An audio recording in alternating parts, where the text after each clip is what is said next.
Welcome to the 12th annual Ariel Avrech Yahrzeit Lecture. Thank you all for joining us today.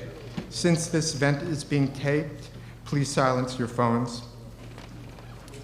Planning this lecture is a big job, and without Rebecca Jalali, who is also my invaluable source regarding Bollywood, the Indian film industry, we would be unable to present the series. Unfortunately, Rebecca is very ill this morning and couldn't make it, but she is here in spirit. 20 years ago, in the spring of 1995, Karen and I were making arrangements to rent an apartment in Jerusalem. We had reached a stage in the lives of our children when they could truly appreciate a family trip to Israel. Ariel had been bar mitzvah the year before and was already in high school in Yeshiva Gedola. We felt it was time that he experienced the Kedusha of the land of his fervent prayers. That trip never took place, for on April 5th, 1995, Ariel was diagnosed with a brain tumor. Ariel never visited Eretz Yisrael, a trip he was greatly looking forward to. Ariel never spoke about death. We didn't know what he would think about a burial place. We, too, despite all logic, were in a state of denial. We were caught in the dilemma on that awful day, July 1, 2003. Should we bury Ariel in the family plot in Beit Shemesh, provided by Ariel's beloved grandfather, Rabbi Pinchas Singer, or should we choose a resting place close to our home? We compromised. We made a Tanai, a conditional commitment, to eventually relocate Ariel's kever. That Tanai was fulfilled 2 weeks ago. So 20 years later, our family is again arranging another family trip to Israel. We are blessed that all our children and grandchildren will participate in this special aliyah. An unveiling will take place, please God, in the Beit Shemesh Cemetery on July 30th. The new inscription for Ariel's kever is included on today's program. It has been enhanced by a wonderful translation which preserves the acrostic of Ariel's name. Thank you, masters of verse Marilyn Selber and Jerry Weiner. It means so much to us that these sisters, who knew Ariel personally, performed this mitzvah for us. During Ariel's long illness, there was one man who always sat by Ariel's side, a man who could always be counted on for spiritual support and common sense of advice. Rabbi Elazar Muskin is not just a friend to the Avrech family, but a pillar of our lives here in Los Angeles. Ariel was proud to call Rabbi Muskin his Rebbe. Karen and I constantly struggle with recapturing the essence of our son, Ariel Chaim. In defense against the pain, many details are hazy, or so sharp that they are effervescent, igniting our hearts for only a bearable instant. We have found that the best way to remember Ariel is to quote his words and retell stories that reveal his unique character. One of these moments occurred at his 12th birthday party, a trip with all his friends to a local deli, a stop at a comic book store, winding up with screening of a favorite video at home. At the end, we interviewed the boys for a video. At first, in his typical manner, Ariel hesitated, said very little. Then, after all his friends spoke and he had gathered his thoughts, he said, quote, "I'm glad that my friends are here now, and I hope that we will still be friends in 25 years. Friendship is eternal. Friendship is a wonderful thing. I could write a whole book about how great it is." Close quote.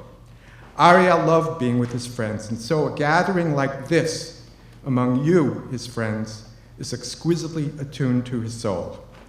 We are so pleased that many of Ariel's friends are here today.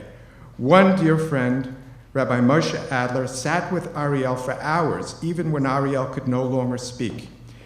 Moshe often soothed Ariel with song and divrei Torah. Today, we will call on Rabbi Adler to introduce this morning's events with a remembrance of Ariel.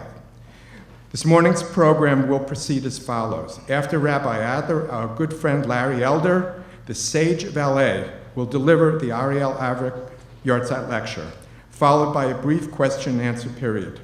Dr. Marc Goldenberg will say L'Kel Malay, after which I will recite Kiddush, and then you are all invited to a brunch in our social hall. I am honored to turn the podium over to Rabbi Moshe Adler. Thank you, Robert and Karen, for asking me to share some thoughts and memories of Ariel at this 12th Yortzeit commemoration. My earliest memories of Ariel go back to Hillel Hebrew Academy. Things were a little bit different back then. Most of the Rebbeim at that time came from Israel. We, the students, spoke very little English, very little Hebrew.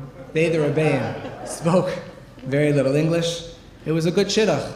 They taught a lot. We waited anxiously for recess. That was everyone except for Ariel. He always seemed engaged and absorbing all the information. We were good friends even back then, and Ariel always seemed interested in Torah and Torah study. The truth is, he was a good student of all disciplines. He always seemed mature beyond his years. In high school, although we went different ways, Ariel went to Yeshiva Gedola and I to Yula, and although we didn't see each other often during the week, because we lived in close proximity, we got to enjoy each other's company on Shabbosos and Yamim Tovim. He was always pleasant and insightful. He loved life, had a fabulous sense of humor, and always had a good and clever word. I remember then he would always brag to me about his famous fountain pens that he used to record his Divrei Torah. He would show them to me with such pride, not on Shabbos and Yontif. I remember the day that I heard of Ariel's illness, I was devastated. I didn't really understand what it meant for young people my age to fall ill back then. I would call him often to give him chizuk. But like many others, I was the one who came away strengthened in my belief of Hashem just by talking to him. The conversation would start with, "Hi, how are you?" And he would always say, "Baruch Hashem, all is well." He was a rock and a source of gvura. When Ariel went into remission, he continued his post-high school study in Yeshivas Ner Yisrael in Baltimore, where he was a pillar of the Beis Medrash. I had the schus and opportunity to overlap with Ariel for 7 months in my second year of post-high school study in Ner Yisrael. We spoke daily, and it was nice to have a familiar friend from back in LA. He enjoyed a good vort, a good meal, and even a good laugh. He had a great sense of humor. It was in Ner Yisrael that I asked Ariel to learn in Chavrusa, study partner, and we began a weekly Motzei Shabbos Chavrusa in a sefer called Chovas HaTalmidim. It was a highlight of my week. They were cold, wintry Saturday nights in Baltimore. We would sit in a large, quiet Beis Medrash, learning the words of the Chovas HaTalmidim.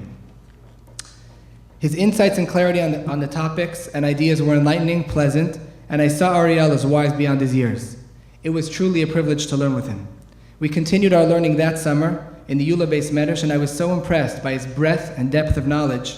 He had a clarity in learning that I have since come to understand few people possess.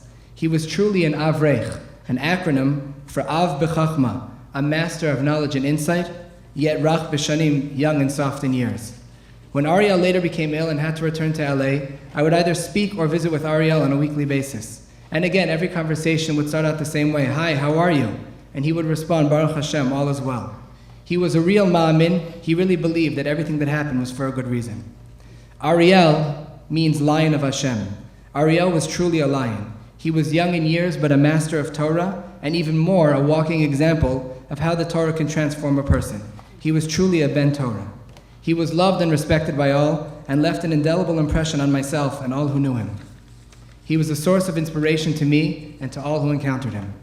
I would like to conclude with an excerpt from a hesped eulogy that Ariel wrote for our Rebbe, Rabbi Ephraim Zalman, in Ner Yisrael, yet ironically I think these exact words describe Ariel himself. Ariel writes about his Rebbe, Rabbi Ephraim, and I quote, "Shortly after Rabbi Ephraim fell ill, I visited him at home. It was then that I glimpsed the full extent of his tamimus. With all he had been through, he had not one complaint. His attitude was upbeat.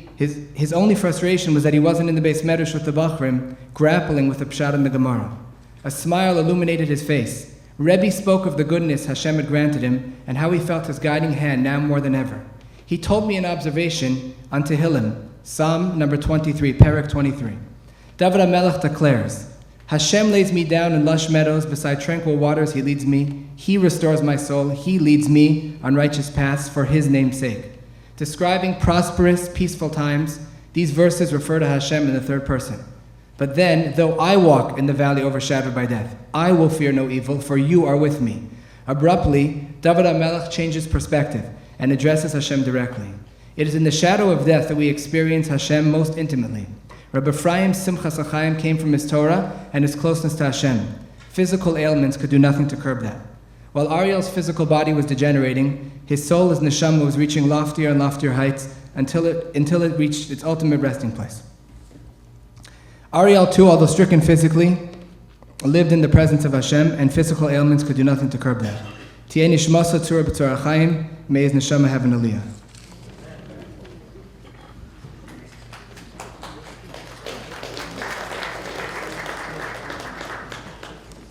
Unable, because of his illness, to continue his studies at Ner Yisrael in Baltimore, Ariel came home but continued to study Torah with friends and by himself. But in the long hours at home, as I sat and worked on one screenplay or another, I frequently listened to talk radio. Ariel started to listen with me, and he was intrigued by the insightful political and cultural conversations that took place, often focusing on religious topics. A whole new world of cultural thought was opening up to Ariel. But of all the talk shows that we listened to, it was Larry Elder's radio show that Ariel found most rewarding. He loved Larry's courage in telling the hard truths that so many in the popular culture did not want to hear, and he adored Larry's wicked sense of humor.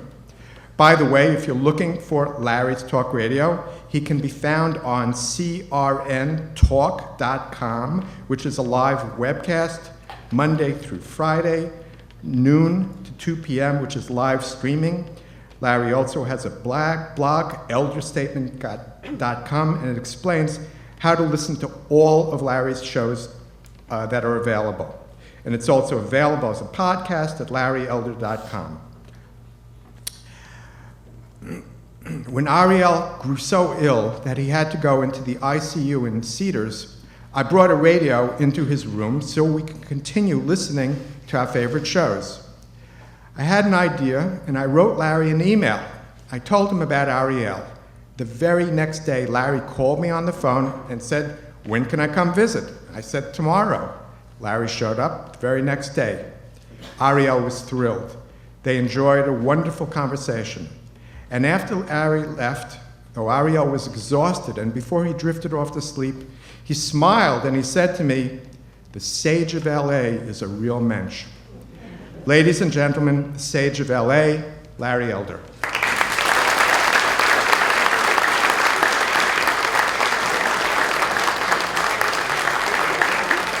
Morning. I've been called a flag-waving, Jew-loving Uncle Tom. I said I plead guilty to two of them. Robert, before I began, told me not to say anything that used four-letter words, not say anything divisive, not say anything offensive. So that concludes my prepared remarks. I got nothing left, Robert. As he pointed out, I can be found on larryelder.com. I just joined crntalk.com as of last week, so you can hear my show in a lot of different places. You can hear me on an iPad, on a desktop, on your smartphone. You just take a cord you can get from a 99-cent store. It's about this long. If you don't want to be caught dead in a 99-cent store, you can pay more at a Gelson's. But one end goes in the smartphone, one end goes into your car, and then you turn it on, put it on auxiliary, it'll come through the speakers just like old times. And the show is noon to 2 live. We have a repeat broadcast between 3 and 6, and you can also subscribe to the podcast, which simply means a delayed tape show. You can hear that whenever you want by going to larryelder.com. A quick word about how I got into talk radio before I get into talking about the topic. I got into it quite by accident. I think that's the way most people get into talk radio. I don't think anybody goes to talk radio school and then applies for a job and gets a job. I was writing op-ed pieces for the newspaper in Cleveland, where I used to live. I'm from LA, but I lived in Cleveland for 17 years. And every now and then when we get published, and I published one where I talked about how big government was, how intrusive government was, how taxes were too high, and that racism no longer remains a major problem in America. I get a phone call from a producer of a talk show. They didn't care about what I said about government, about taxes. They wanted to talk about what I said about racism. "You really don't think racism is a major problem in America anymore?" And I said, "No, I don't." "Great, my guy wants to talk to you." So I spent an hour on that radio show. And Cleveland is 50% black, so most of the callers were black. And I was called an Uncle Tom, a bootlicking Uncle Tom, a bug-eyed, foot-shuffling, bootlicking Uncle Tom, an Oreo, as in brown on the outside, white on the inside, coconut, same concept. I was called the Antichrist, and then someone called and used a word that probably is the most offensive word anybody can use towards a black person. I was called Republican. A man can only take so much. So I get back to my office, I vowed I would never do this again, and the station manager calls me. I heard you today. You did? Oh, and you were amazing. I was. You were funny. You said things that were clever. You have controversial positions. You defended them without losing your temper. Have you ever thought about doing talk radio? And I said, no. He said, I have a guy who's going on vacation next week. I was going to get a pro to sit in for him, but I'd like you to do it. Will you consider it? And I said, no. And he said, why? I said, what little I know about talk radio, it seems like a pretty kind of silly thing to do. I don't like yelling at people. I don't like being yelled back at, and so I'm not interested. He said, are you married? At the time I was. He said, do me a favor, go home to your wife and talk to her about this opportunity, and then come back. I think you're going to have a different perspective. I said, I doubt it, but I'll talk with her about it. So I went home and I talked to my then wife, Cindy, about it, and she said, well, what do you think? And I said, well, what little I know about talk radio is it seems shallow, glib, and stupid. She said, it is. You'd be good at it. Which gives you some idea of what happened to that marriage. I gave a talk one time at the Anti-Defamation League, and before I spoke, they told me about a poll that they just commissioned, and they were going over the new results, and they said, good news, anti-Semitism in America is at an all-time low. About 12% of people could be called anti-Semitic. So I got up and I told them, don't expect that number to go down very much more because of the Elvis factor. I read a poll, no kidding, years ago, about 10% of the American people believe Elvis is still alive or that there's a possibility that he's still alive. 8% of Americans believe if you send him a letter, he will get it. Now, in a country of 300 million people, that's 30 million people, you just have to write off. I mean, I don't know what you do with this, you just have to write them off. I've got a very good friend named George, and about 3 or 4 years ago, George invites me to a private club where he belongs downtown. George is black, and we were talking about Israel. And he said, why are you such a staunch defender of Israel? What is it? He said, I caught on TV, I watched Palestinian kids with rocks throwing them at tanks, and as far as I'm concerned, Israel's domineering in this part of the country, and these poor Palestinians have no alternative. Why are you defending such a huge power? And I said, George, you know nothing about the history of Israel, do you? And he said, not really. I said, but you know enough to have a strong opinion. I said, I find it remarkable that you have such strong feelings while admitting that you don't know very much about the history of Israel. Are you aware that there's been a 3,000-year connection to that part of the country, Jews? No. Have you read a book called From Time Immemorial by Joan Peters? I suggest you read that. He promised me that he would. Joan Peters is a Gentile who wanted to write about how Jews were oppressing Palestinians in that area. So she did a lot of research. Surprise, surprise, she found out that she was dead wrong, that there had been a 3,000-year, this is falling off, can I, okay. All right, okay, thank you. I don't want to keep going like this. 3,000-year connection to the land. He had no idea. I said, are you aware in 1947, the United Nations partitioned that land into 2 states, one for Israel, one for the Palestinians, and that part of Palestine is 5 times larger than Gaza and the West Bank right now, and that within hours of the British troops pulling out, 5 countries invaded Israel simultaneously, Egypt, Lebanon, Syria, Transjordan, simultaneously. He had no idea. And I said, most people thought Israel was going to lose that war. Surprise, surprise, this little mighty nation survived.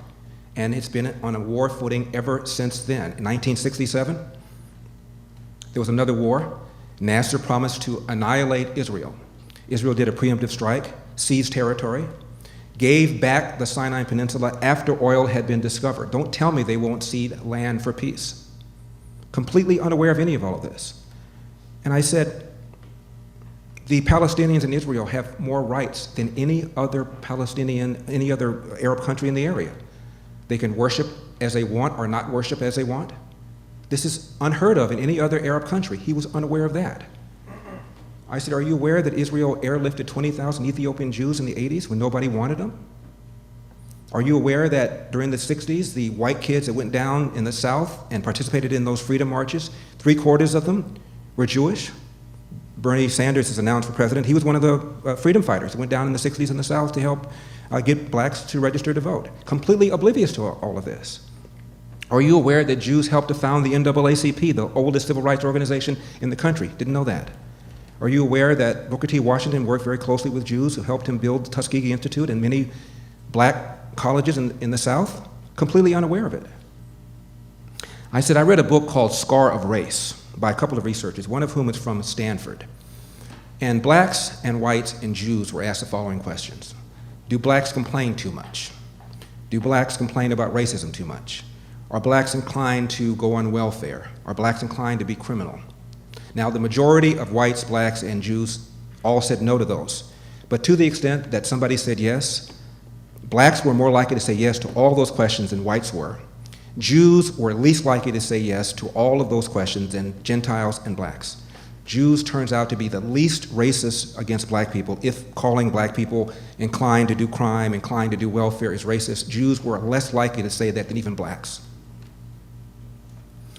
Among all ethnic groups in this country, Jews are the only ones who, as they become more and more affluent, retain their allegiance to the Democratic Party. Most people, when they get more money, start voting Republican, not Jews. None of which he knew. I visited Israel in 1973. Some of you were doing the math. I was 21 years old, 63. And I'm walking down the old city, and I had a big afro.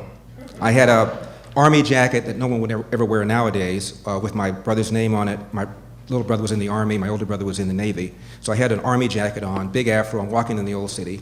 And I turn around, and there's a Palestinian kid following me. So I keep walking, turn around, there's 2 of them. I keep walking, there's 4 of them. Finally, there's 20 of them, 30 of them. I stop. They all come around me, and I had a press conference. One kid spoke English reasonably well. They asked me 3 questions. The first question was, do you know Angela Davis? And I said, the communist? And the kid says, yes. I said, personally? And he said, yes. I said, no.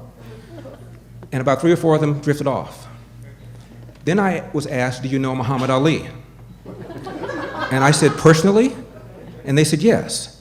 And I said, no. And about 15 of them drifted off. And finally they said, do you know karate? And I said, the martial art? And they said, yes. And I said, no. And they all left.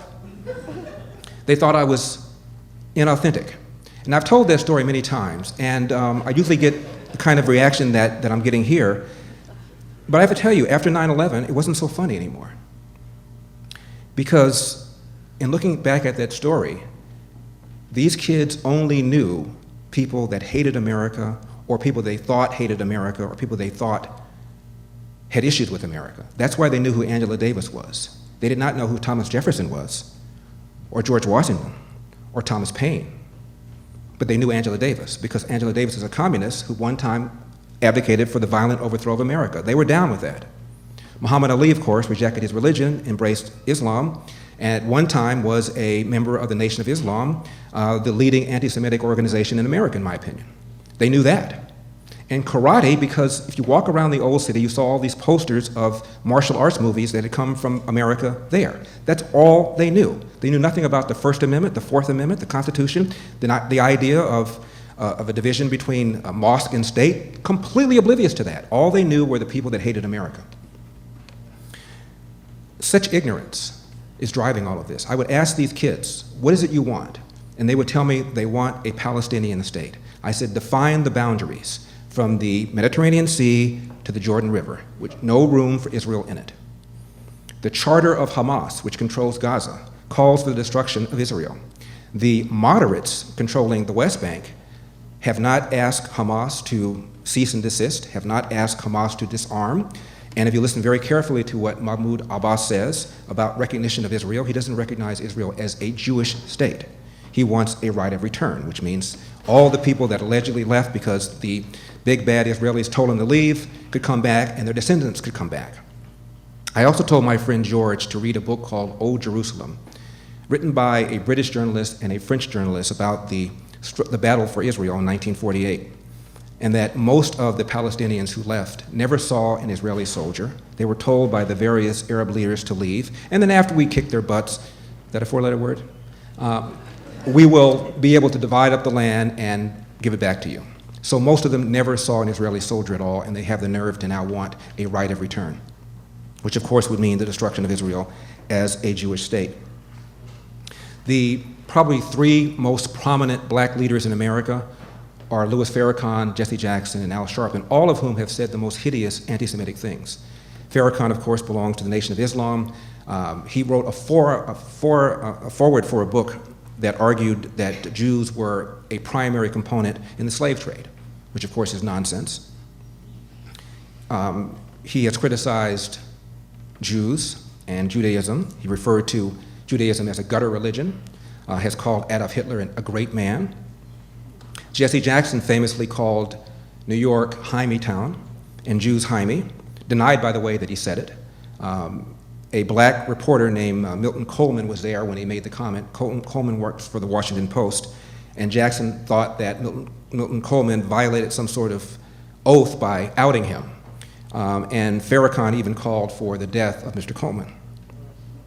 Sharpton, of course, has referred to Jews as diamond merchants and has complained about white interlopers in Harlem, which is interesting because Spike Lee just put his Harlem house up for sale for $32.5 million.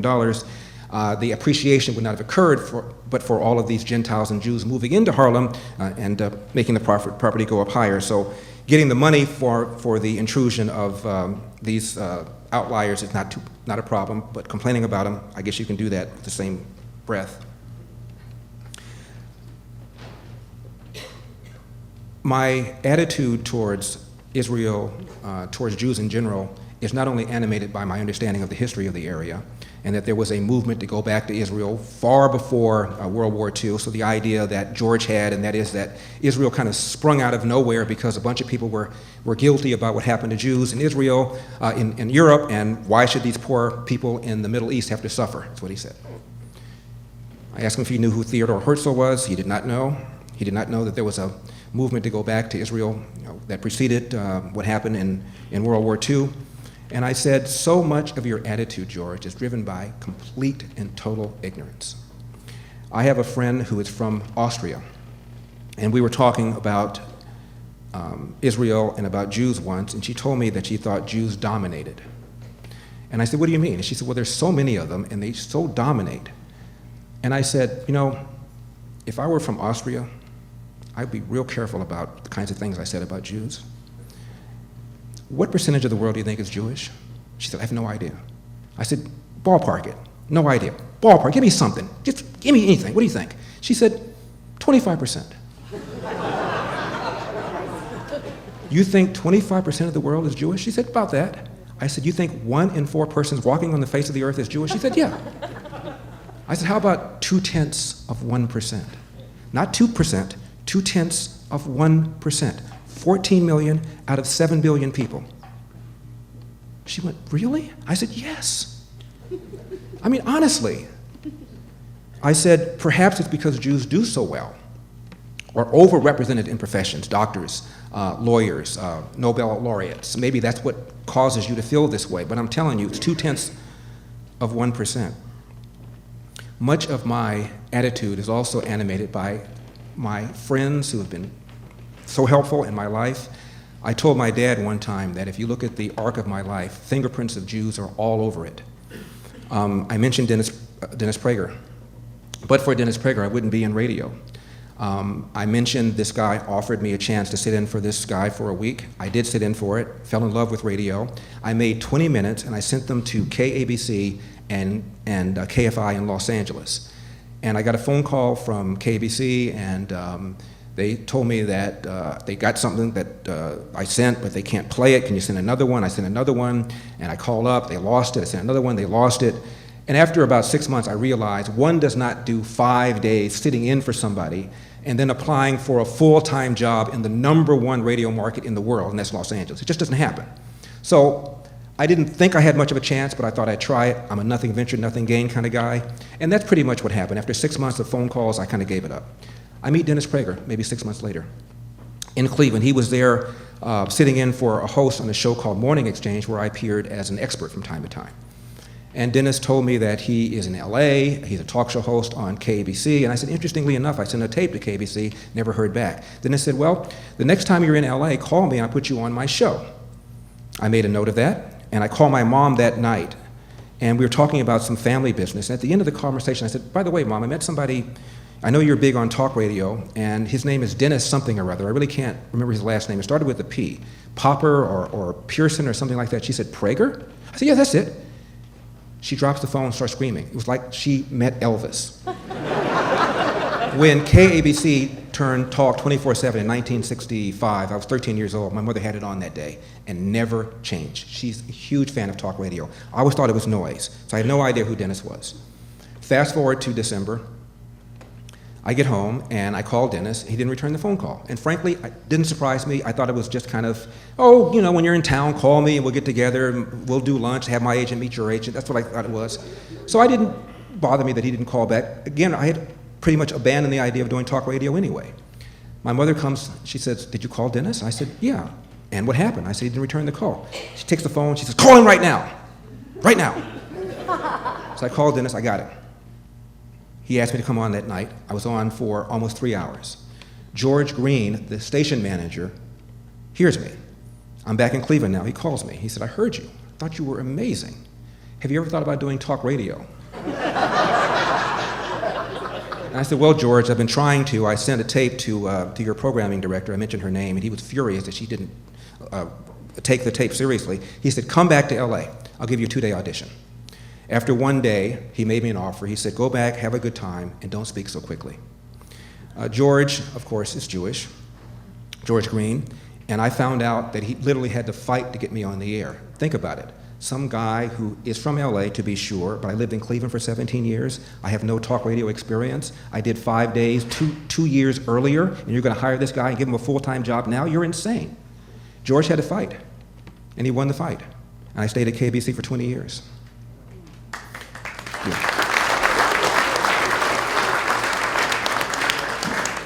Brian Richmond. I bet Brian Richmond is surprised to hear me say his name. I started working at Squires, Sanders, and Dempsey, which is a old line firm. The firm was founded in 1890.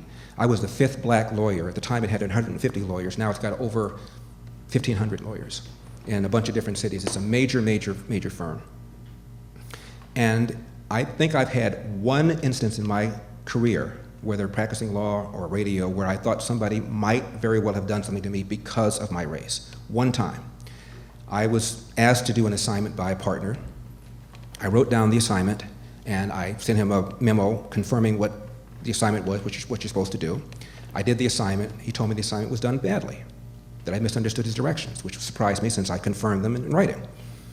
So I redid the assignment, turned it back in, and one more time he told me that I had botched it. Now, he works with a partner named Brian Richmond, and Brian Richmond was in all these meetings.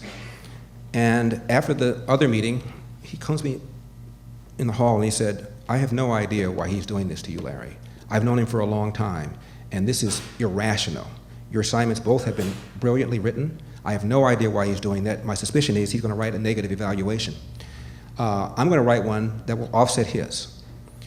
So just relax about it, but I want you to know that you're not doing anything wrong. You're not an idiot. He has something in for you. I don't know what it is.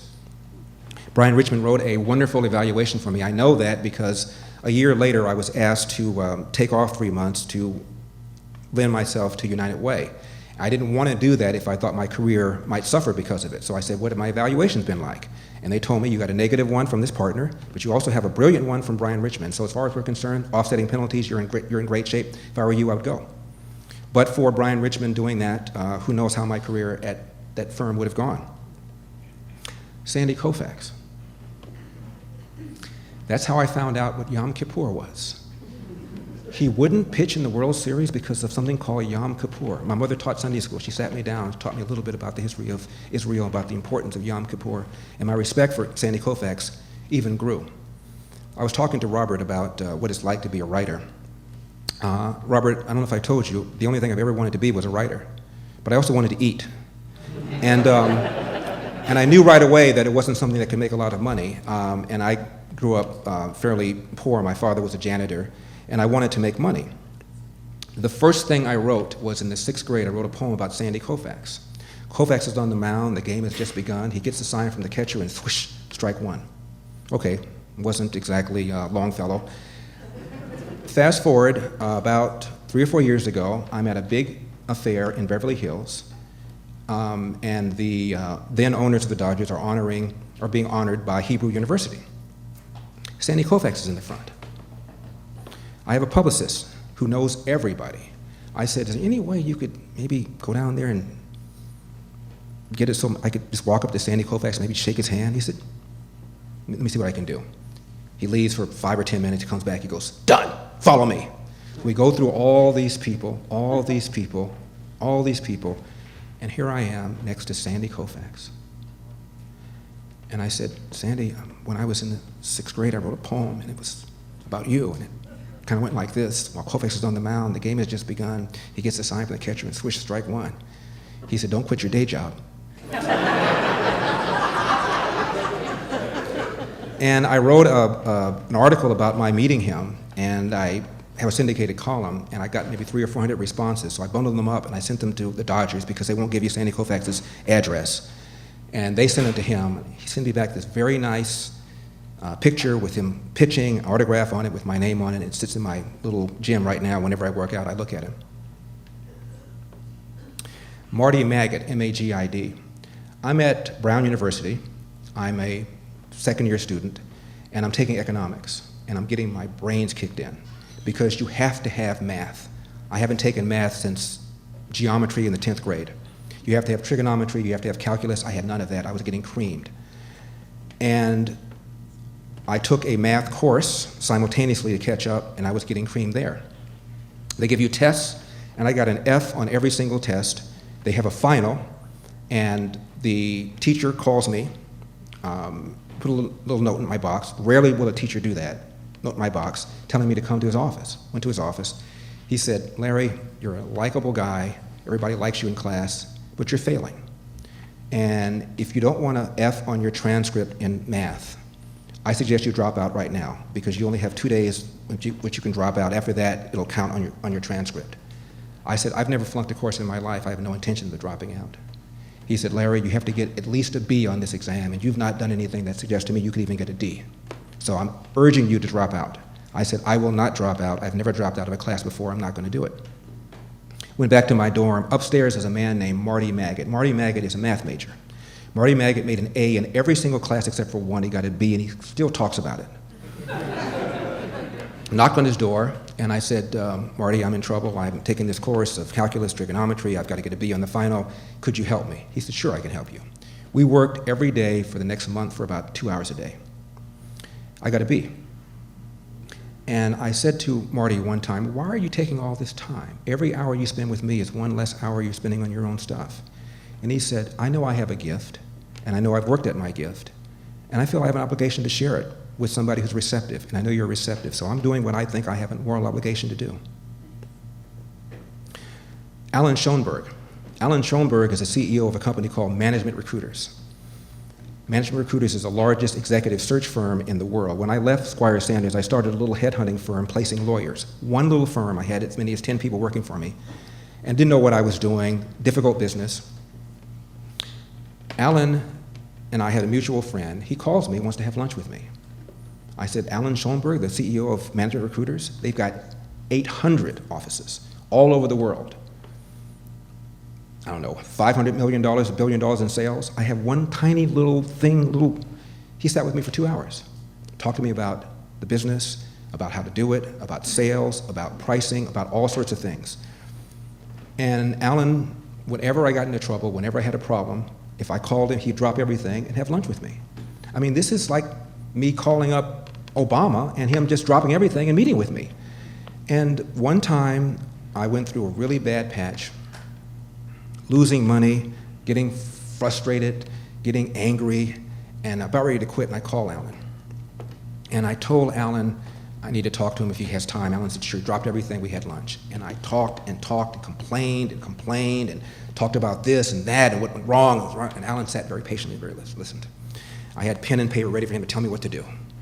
And Alan said, take charge. Alan, is that it? He said, take charge. Larry, you're not a fool. You're a smart person. You know what you're doing wrong. Figure out what you're doing wrong. Apply it. Take charge. I don't know your business. I don't understand your business. You place lawyers. I don't place lawyers. If I gave you any advice, it probably wouldn't be good advice. Take charge. Figure out what's wrong. You're not a fool. You're not an idiot. Take charge. And I knew that I should change my pricing structure. I knew I should fire this person. I knew I should have done this. I knew I should have done that. All the things I had in the back of my mind that I didn't pull the trigger on, I did. Business turned around within a few months, and I never looked back. Which brings me to Ariel. As Robert pointed out, I got a letter from Robert, and Robert told me about his son who was awaiting a lung transplant in Cedars-Sinai. And they'd been listening to me on the radio and been arguing, debating, and that Ariel had become a fan. And I know you're busy, but would you mind taking time out to perhaps come by and say something to him? Of course, I immediately did it. Had a delightful conversation with him. And when I finished, I said, Robert, does Ariel ever complain about his condition? Because you told me that even before this, he had a cancer scare, and he beat that, and he became valedictorian, and then now we have this lung problem. Does he ever complain? He goes, never. And Robert said his attitude is, God would not have given me these burdens if he didn't feel that I could handle them. And Robert asked me if I would write something for his son for some book he was putting together, and I said, I'll do one better than that. I have a syndicated column. I'm going to write a column about your son, and so I did. And I wrote about exactly how we got together. I also wrote about why I visited. When I was a kid, I saw a movie about Babe Ruth.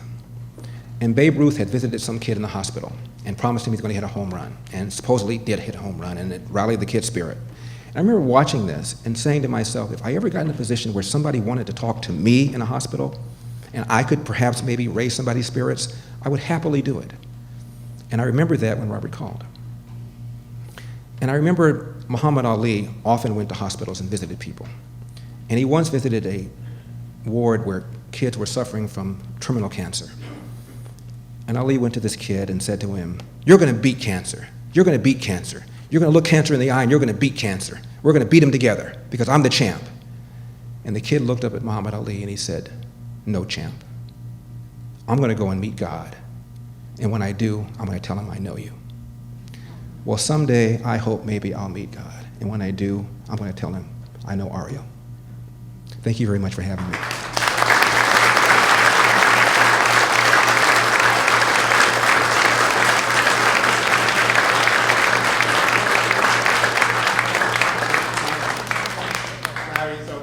Question and answer, just raise your hand, stand up, and answer the question loudly so everybody can hear it. And I'll repeat the question in case you don't all hear it. Sorry, I'm just wondering why African Americans in general don't find more in common with Jews than they seem to, and why so many of the people you mentioned are critical. You think if they had common sense, they would unite with Jews together. The question was, why is it that blacks don't have pretty much the same attitude towards Jews that I have? Why is it that there's this hostility?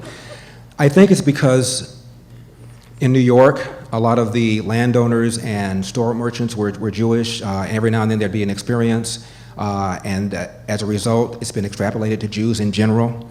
Andy Young, the former United Nations ambassador, black man who marched with Martin Luther King, he once was hired by Walmart and said that in the inner city, at first it was the Jews taking advantage of us.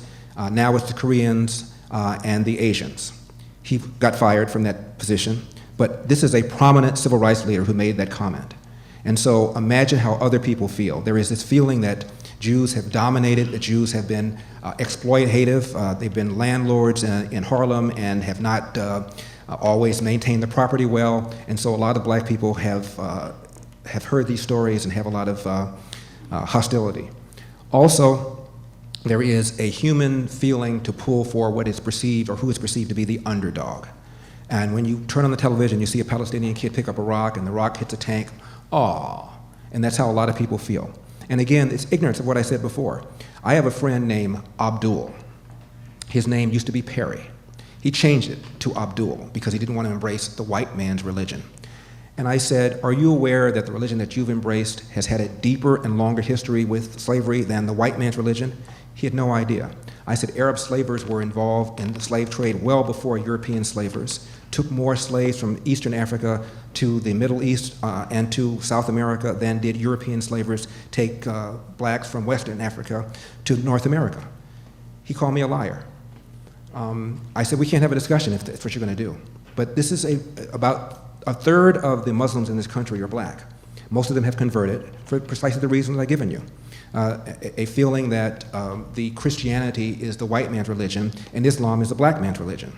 Completely unaware of the long connection with slavery by Arab slavers. And in fact, we still have slavery today in certain parts of the Arab world, in Mauritania, in Chad, and in Sudan. What do you think about President Obama? What effect does he have on race relations? What effect does President Obama have on race relations in America? I could do a whole lecture on that. The effect he's had on race relations has been negative. And it's ironic because I think many people voted for Obama because they thought we could then move towards a post-racial society. I even heard Chris Matthews say that voting for Obama would usher in a post-racial society. Every time Obama has had a chance to weigh in on some sort of racial issue, he's weighed in the wrong way. One of the first comments he made was about the Cambridge police matter. When the Cambridge police were called by a neighbor because a guy named Skip Gates, Professor Skip Gates, a black professor at Harvard, had gone on vacation, came home, and forgot the key to his house. So he broke into his own home. Neighbors saw this. Neighbors, being good neighbors, called 911. The cop shows up, and Gates is now in his home, and the cop has no idea, and he asked Gates to come out and show me some ID. And Gates said something to the effect of, I'll come out if your mama is there. I mean, a Harvard tenured professor? This is how you speak?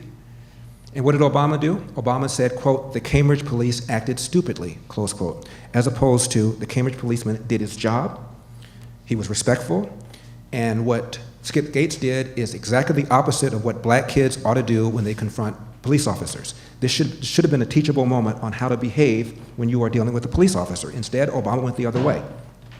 Now, that was early in his term. I said, okay, well, maybe that's a foul ball. And then we have Trayvon Martin. And Obama says, if I had a son, he would look like Trayvon. All right, fast forward, George Zimmerman is found not guilty. And the jurors said that race never came up. The black alternate juror said race never came up. And now, of course, we have Ferguson. And Obama gave a speech before the United Nations and evokes Ferguson. DOJ report comes out. Michael Brown did not have his hands up. Darren Wilson did his job. There's a blood trail showing that he ran and came back towards the car. DNA of Michael Brown on Officer Darren Wilson's gun, for crying out loud. And still, right now in the streets of Baltimore, you're hearing people say, hands up. When I first saw Obama, it's in 2004. I was in Boston at the convention when he gave that speech, and he lit it up. And I'm watching this man's speech, and I said to my producer, I said, this guy's going to run for president. He may even win. He hasn't said anything other than there's no one America, there's no two Americas, only one America, there's no blue America, there's no red America, there's United States of America. I mean, anybody could have said that. He said nothing. He just said it well. And shortly before he got elected, he sat down with Steve Kroft of 60 Minutes. I'm giving you a long answer.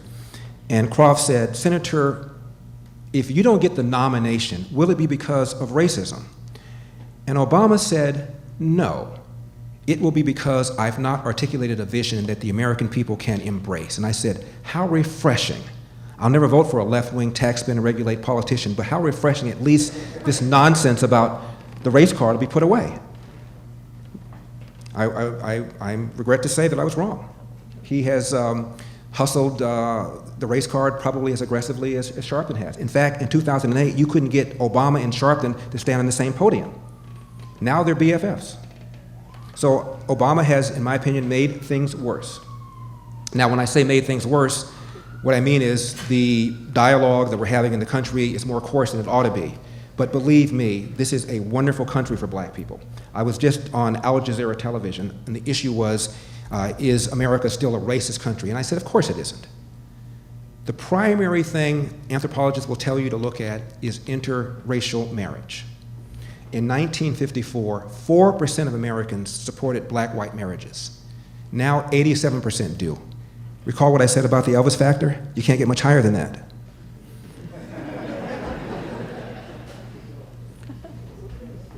Yes, I'm kind of curious about the film Selma, an extraordinary film and very educational.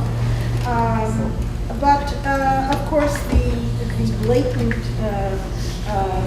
chaplain that wasn't there, your brother Joshua Heschel, and a certain kind of underplay or complete disregard of the Jewish effort in Selma.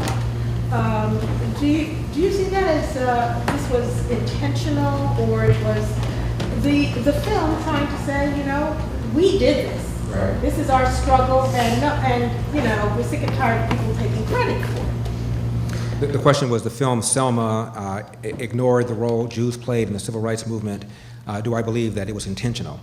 I heard the screenwriter not only address that, but also address the slander in the movie about Lyndon Johnson. Lyndon Johnson was a supporter of the civil rights movement, but in the movie, he was an opponent. And she said something to the effect of, well, it's my history. Okay.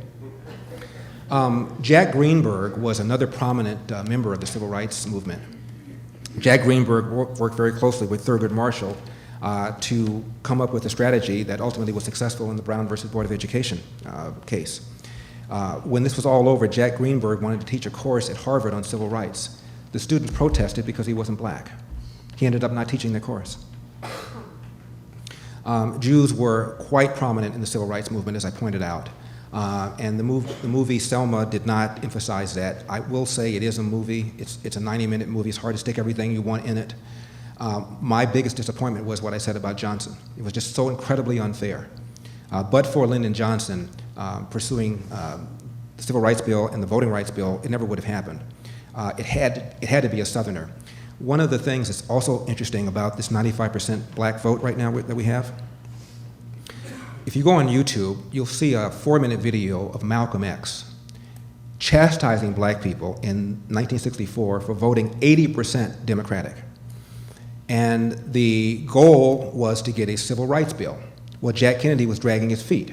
He was dragging his feet because he wanted to get reelected. The reason he was in Dallas, the reason he was killed, is because he was down there to mend a rift between the anti-integration part of his party and the pro-integration part of his party. He was down there to mend fences.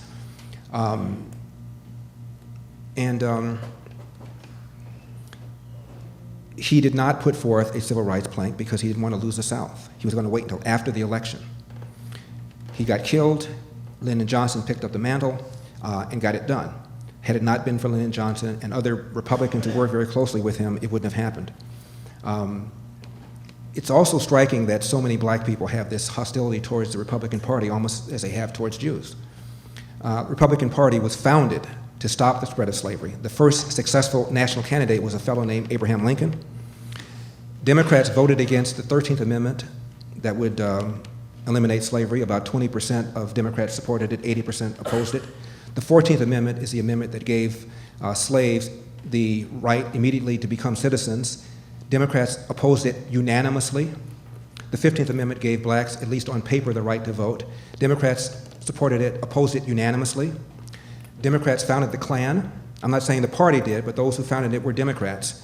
And the Klan was often called the terror wing of the Democratic Party. As a percentage of the party, more Republicans voted for the passage of the Civil Rights Act than did Democrats. Yet Republicans have this awful reputation in the eyes of black people. It's stunning to me. As recently as 1956, almost 39% of blacks voted for the Republican Party. Last time, less than 5% did. You have some areas outside of Cleveland and Philadelphia where 100% of the voters voted for Obama. Really? 100%. And no one thinks that lowering taxes, great jobs is a good idea. No one thinks that getting rid of the minimum wage is a good idea. There's a study by the Cato Institute And it says because of the minimum wage laws and the various other programs done by FDR, about 500,000 blacks lost jobs or jobs that they otherwise would have had. There isn't anybody in Cleveland or in Philadelphia in these districts that feels that way? Nobody? It's a real problem. And the primary thing facing the black community, as I told these people in Al Jazeera, has nothing to do with white racism. I said, pick up a magic wand, wave it over the country, eliminate every smidgen of racism from the hearts of white people. Turn every David Duke into a Mother Teresa. Black on black crime, underperforming schools, break down the black family. What will that do for any of those things? The answer is nothing. The good news is we can correct it ourselves. Sir. I remember when you were on radio many years ago, you emphasized over and over again responsibility. What really does it take to make people responsible, no matter who they are? Question is, on the air over and over again, I emphasize personal responsibility. What will it take for people to be responsible? Well, I think people are motivated by two things, promise of gain and fear of loss. And unfortunately, because of the welfare state, there really isn't a fear of loss. And promise of gain, you have so many leaders running around telling you what you're entitled to. So there's an entitlement mentality that this country has in general, and black people have in particular. My last book was about my father. It's called Dear Father, Dear Son. And I wrote it, thank you. And I wrote it because I wanted to talk about the importance of fathers. And I wanted to talk about if you are raised without a father, it's not a death sentence. My father does not know his biological father. My name is Elder, but Elder was the boyfriend in his life the longest, so my dad kind of took his name. He was an alcoholic who also physically abused my father and physically abused his mother, my grandmother. And one day my father came home from school and he was making too much noise for his mother's then boyfriend. She had a series of boyfriends. This one was an Elder. And she threw him out of the house, sided with the boyfriend, never to return. So you're talking about a black kid, Jim Crow South, Athens, Georgia, during the Great Depression, 13 years old, kicked out of his house. And my father struggled with a series of Dickensian type of jobs. He became a Pullman porter. They were the largest private employers of blacks in those days. He traveled to California. And it was sunny, and people seemed friendly, and they were smiling. And my dad made a mental note, maybe someday I'll come relocate to California. World War II starts, Pearl Harbor. My dad joins the Marines. I asked him, by the way, why he joined the Marines. He said he liked the uniforms, and they went where the action was. My dad was one of 20,000 of the Montford Point Marines. He was the first black Marines. And he was stationed on the island of Guam. He was promoted 4 times. He ran the cooking installation. So he gets out of the service, and he goes back to the South to get him a job as a cook. Goes to several restaurants, and he's told, we don't hire niggers. This is in the 40s. My dad went to an unemployment office in Chattanooga, Tennessee. Lady told him he went through the wrong door, sent him outside. He saw a colored-only door. He went through that door, back to the very same woman that sent him out in the first place. My dad, who had just married my mother, came home, and he said a 4-letter word, and I'm going to California, and I'll send for you after I get a job as a cook. My dad comes out here, walks around for 2 days. He is told, I'm sorry, you have no references. My dad said, well, I cooked for the military. I was in charge of KP, and I'm sorry, you have no references. After this was said to him repeatedly, my dad then said, I will work for you for free. Just give me a reference. They wouldn't even do that. He goes to an unemployment office, this time just one door in California, and they have nothing. And he says, what time do you open? She says, 8:30. What time do you close? She said, 5. My dad said, I'll be here at 8:30. I'll be here till 5 until you give me something. My dad sat in a chair for a day and a half. She calls him up and she says, I have something, but I'm sure you don't want it. I said, whatever it is, I'm sure I will want it. What is it? She said, it's a job in Nabisco Bread cleaning toilets. Will you take it? My dad said, of course I'll take it. He took that job for 10 years, took a second job at Barbara Ann Bread's cleaning toilets, cooked for a family on the weekends, went to night school a night or 2 a week to get his GED. I never saw a human being work that hard. And my dad would not allow my brothers and me to whine and complain about racism. He said, because the sky is the limit. The door now is wide open compared to what I had. Hard work wins, Larry. You gotta like what you put into it. No matter how hard you work, bad things are gonna happen. How you respond to those bad things will tell your mother and me whether or not we raised a man. And I would always say, not too much pressure, Dad. Thank you.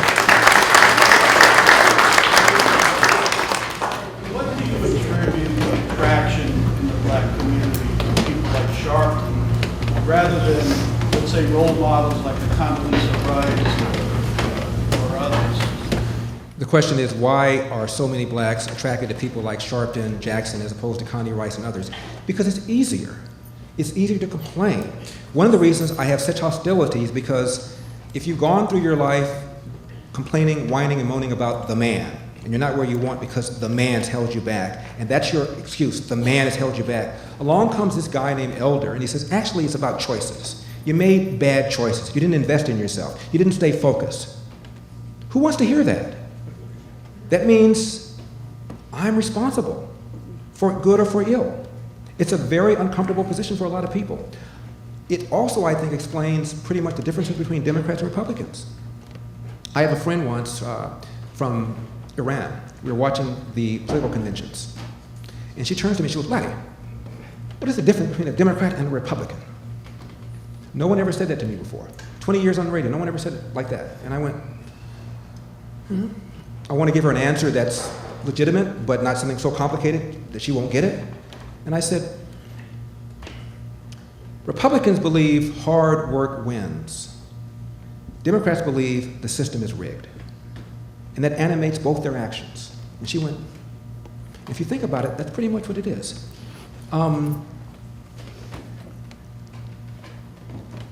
The civil rights community has convinced black people that they're victims, and that these people over here, Republicans, Tea Party members, Uncle Tom black guys, they're victimizers. And we, by the way, are the saviors.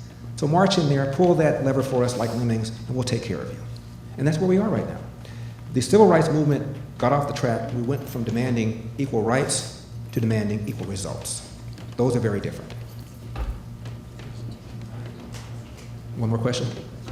Do you think President Obama is anti-Israel or being unfairly judged? Do I think Obama is being anti-Israel or being unfairly judged? I think he's neither.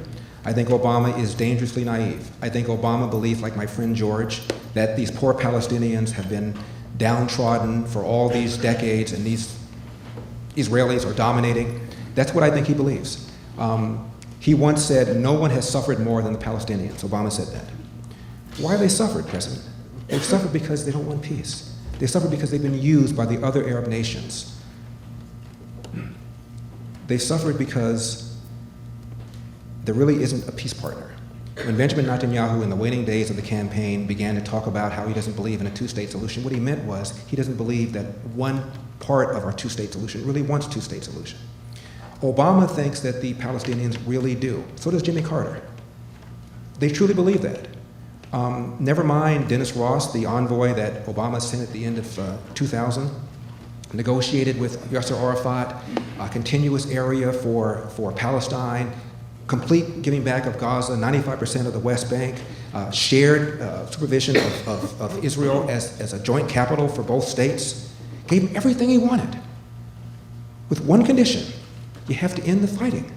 You have to renounce the struggle. Arafat wouldn't do it. I told my friend George this, by the way. I said, don't tell me that the Israelis have not tried. Ultimately, you have to recognize what Golda Meir said, and that is this struggle will continue until and unless Palestinian mothers love their children more than they hate Israelis. That's where we are right now. So Obama is just misguided, as he is about so many things, whether it's the economy, whether it's green jobs, whether it's any number of things that Obama's misguided about, and this is one of them. You heard him recently say that he's the closest thing to a Jew who's ever sat in this office. I mean, who can say that who's really got it all together? Can I say one more thing? My mother and my father are responsible for this attitude that I have, which is hard work wins, take responsibility, and no one can make you feel bad without your permission. And we read a poem in class, and the poem goes like this: while riding through a Baltimore so small and full of glee, I saw a young Baltimorean keep a looking straight at me. Now I was young and very small, and he was no whit bigger, and so I smiled, but he poked out his tongue and called me nigger. I saw the whole of Baltimore from May until September. Of all the things that happened there, that's all that I remember. The class was furious, I was furious, the teacher was furious. The teacher talked about the permanent stain to this boy's psyche, that he'll be thinking about this all his life. He'll never be the same. Come home. My mother was stirring a big pot of greens on the stove. I'll never forget it. And I said, Mom, we read a poem in class. I want to get your reaction to it. She said, what is it? I said, well, it goes like this. While riding through a Baltimore so small and full of glee, I saw a young Baltimorean keep looking straight at me. Now, I was young and very small. He was no whit bigger, and so I smiled. But he poked out his tongue and called me nigger. I saw the whole of Baltimore from May until September. Of all the things that happened there, that's all that I remember. Mother took the spoon out of the pot, banged it, and she said, Larry, what a shame he allowed something so trivial to spoil his vacation. How many wings do you want tonight? Thank you very much.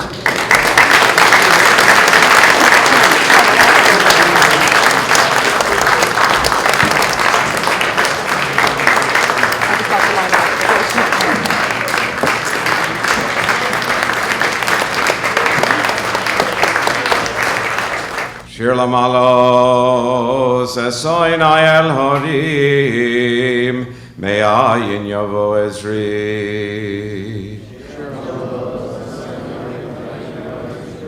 Ezri me'im Adonai osei shamayim v'aretz. Al yitein lamot raglecho al yonum shomrecho. Hinei lo yonum v'lo yishan shomer Yisrael. Adonai shomrecho, Adonai tzilcha yad yaminecho. Yomam hashemesh lo yakeka v'yoreach balaylo. Adonai yishmorcha mikol ra, yishmor es nafshecho. Adonai yishmor tzeischa vo'echa me'ato v'yad olam.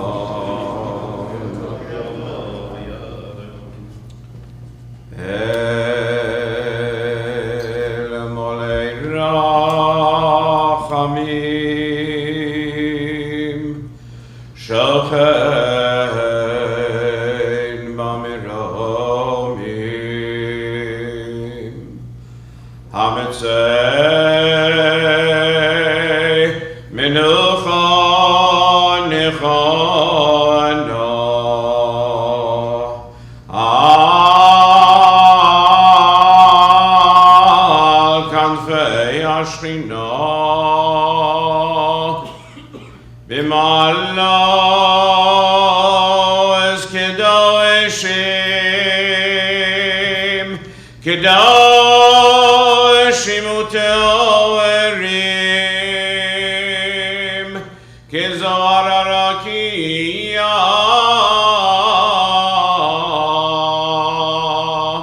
mazehirim es nishmas Ariel Chaim ben Ruven Yaakov v'Chasya shehalach le'olamo ba'avor shemishpachto v'kol hakol hakadosh hazeh yitnu tzedakah be'ad askaras nishmaso Began Eden Teimenuchaso Lachein Balorachamim Yasireu V'Seiser Chinafav Liolamim V'Yisror Achaim Es Nishmaso Adonai Unachlaso V'Yanuach V'Shalom Al Mishkavo V'Nomar